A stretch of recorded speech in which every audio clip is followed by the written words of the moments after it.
berkembang beberapa persepsi yang sebenarnya juga patut untuk kita luruskan. Ada yang namanya sedekah subuh, padahal tidak ada nomenklatur sedekah subuh di dalam Islam, hanya disebut sedekah saja. Kenapa muncul sedekah subuh? Karena ada hadis Nabi yang menyatakan, ma min yaumin yusbiha illa wa malakani yanzilani. Tidak pernah datang waktu subuh pada suatu hari kecuali pasti ada dua malaikat yang turun ke bumi. Fayaqulu ahaduhuma Allahumma a'ti munfiqan khalafa.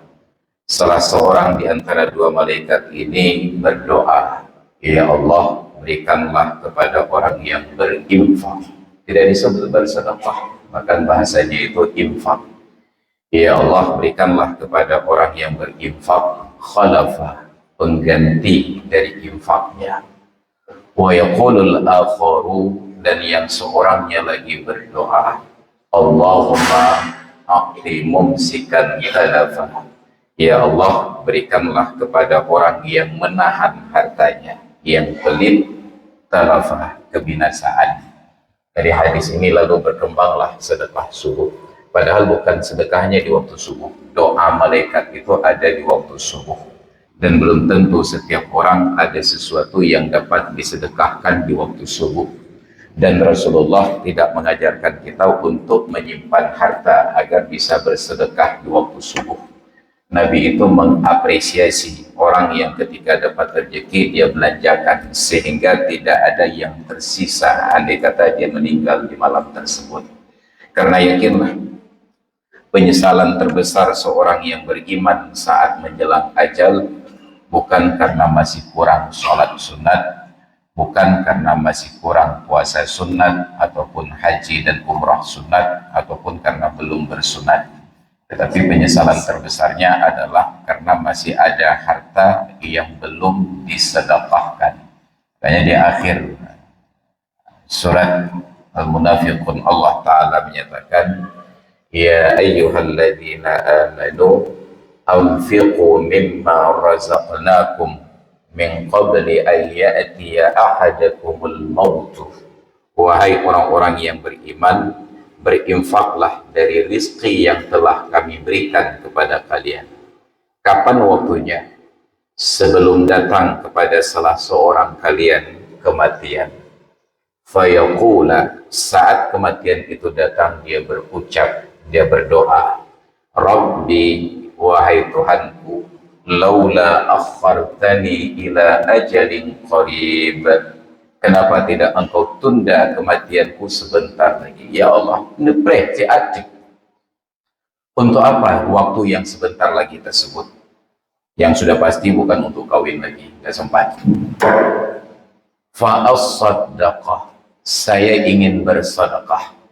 Bukan ingin salat sunat, bukan ingin puasa sunat, bukan haji dan umrah sunat, bukan mau tilawah Al-Quran, bukan mau berzikir, bukan mau ikut jemaah Arafah. Fa'as-saddaqah, saya ingin bersedekah. Wa akum minas salihin, dan aku ingin menjadi orang yang soleh. Masih ada di dalam kantong baju saya uang 1.000 lagi belum saya sedekahkan. Masih ada tanah saya semeter lagi belum saya sedekahkan. Masih ada uang dalam rekening saya sekian juta lagi belum saya sedekahkan. Maka secara teori hampir tidak ada potensi untuk bisa bersedekah di waktu subuh, karena yang kemarin sudah habis, yang hari ini belum didapat. Hanya motivasi bahwa malaikat turun di waktu subuh menyampaikan doa tersebut, tetapi diterjemahkan secara harfiah menjadi sedekah subuh. Padahal di waktu subuh orang belum perlu sedekah, mereka perlu sedekah nanti pada waktu sarapan pagi. Ya, nanti sedekah. Hadirin dan hadirat jemaah salat subuh yang dirahmati Allah. Subuh ini juga diartikan sebagai pagi. Tapi entah kenapa orang Indonesia membeda-bedakan antara subuh dengan pagi. Salat subuh senam pagi. Jadi nanti coba kita balik sekali-kali menjadi salat pagi senam subuh. Orang Arab ketika mengucapkan selamat pagi, mereka pakai kata subuh, sabahal khair, sabahan nur. Itu pagi. Tapi bagi kita kalau disebut pagi itu seolah-olah matahari sudah terbit. Padahal sejak dari terbit fajar itu sudah disebut dengan sabah dan itu sudah disebut dengan pagi.